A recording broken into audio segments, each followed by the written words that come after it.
স্বৈরাচার শেখ হাসিনার যদি রায় নিয়ে যদি আওয়ামী লীগ মাঠে থাকে, আমরা বাংলাদেশের মানুষ যেমন 5 আগস্টের আগে যেমন আমরা যুদ্ধ সংগ্রাম করে স্বৈরাচার পতন করে আমরা এই দেশ আমরা বিজয় করেছি, তদরূপ সারা বাংলাদেশের যারা দেশ প্রেমিক, দেশ যে জনগণ সবাই আমরা এই স্বৈরাচার লকডাউনকে আমরা প্রতিরোধ করে তুলব ইনশাআল্লাহ।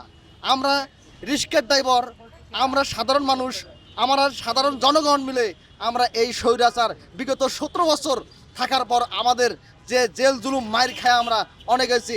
তাই বাংলাদেশ যে হাইকোর্ট, সুপ্রিম কোর্ট, মহামান্য আদালতরা আছে, যারা মাই লর্ড আছেন, তাদের কাছে আকুল আবেদন বাংলাদেশে যেন একটা সঠিক বিচার হয়। আমরা জনগণ আশাবাদী ইনশাআল্লাহ, যেন এই বাংলার মাটিতে আর যেন কোনো স্বৈরাচার কোনো মায়ের বুক না খালি করে আমাদের মতো সাধারণ মানুষের।